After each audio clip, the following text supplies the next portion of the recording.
ਸਾਡੀ ਬੇਟੀ ਪਰਨੀਤ ਕੌਰ ਜਿਹੜੀ ਪਿਛਲੇ ਸਮੇਂ ਕੈਨੇਡਾ ਗਈ 6 ਮਹੀਨੇ ਪਹਿਲਾਂ, ਉੱਥੇ ਥੋੜ੍ਹੀ ਜਿਹੀ ਬਿਮਾਰੀ ਦੇ ਨਾਲ ਉਸ ਦੀ ਮੌਤ ਹੋਈ ਪਿਛਲੀ 24 ਤਰੀਕ ਨੂੰ। ਅੱਜ ਉਸ ਦੀ ਡੈੱਡ ਬੋਡੀ ਆਈ ਹੈ ਪਿੰਡ ਵਿੱਚ। ਸਾਡੇ ਵਿੱਚ ਬਹੁਤ ਸੋਗ ਹੈ, ਬੜਾ ਦੁੱਖ ਤੇ ਨਾਲ ਅਸੀਂ ਸਾਰੇ ਇੱਥੇ ਇਕੱਤਰ ਹੋਏ ਹਾਂ। ਬੜਾ ਸਾਹਿਤਕ ਕਸ਼ਟ ਹੈ। ਸਰਦਾਰ ਸਰਬੀਰ ਸਿੰਘ ਸੱਤੀ ਉਹਨਾਂ ਦੀ, ਜਿਹਨਾਂ ਦੀ ਬੇਟੀ ਹੈ, ਉਹਨਾਂ ਦੇ ਪਰਿਵਾਰ 'ਤੇ, ਗੁਰਬੀਰ ਸਿੰਘ ਉਹਨਾਂ ਦੇ, ਸਿਕੰਦਰ ਸਿੰਘ, ਤਿੰਨੇ ਭਰਾਵਾਂ 'ਤੇ ਬੜਾ ਦੁੱਖ ਆਇਆ, ਜਿਸ ਨੂੰ ਬਿਆਨ ਨਹੀਂ ਕੀਤਾ ਜਾ ਸਕਦਾ। ਕਹਿਣ ਨੂੰ ਕੋਈ ਲਫ਼ਜ਼ ਨਹੀਂ ਹੈਗੇ ਕਿ ਪਰਿਵਾਰ ਇੰਨੇ ਸੰਕਟ ਦੇ ਵਿੱਚ ਹੈ।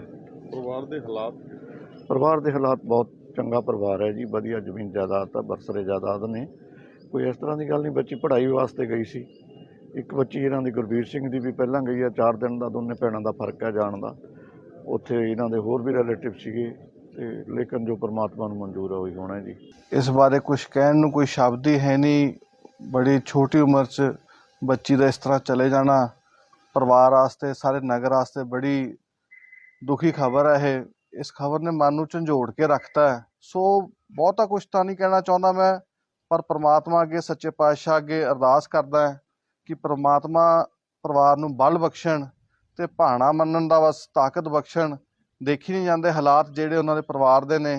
ਇੰਨਾ ਛੋਟਾ ਜਿਹਾ ਫੁੱਲ ਹੱਥੋਂ ਚਲੇ ਜਾਣਾ ਬਹੁਤ ਹੀ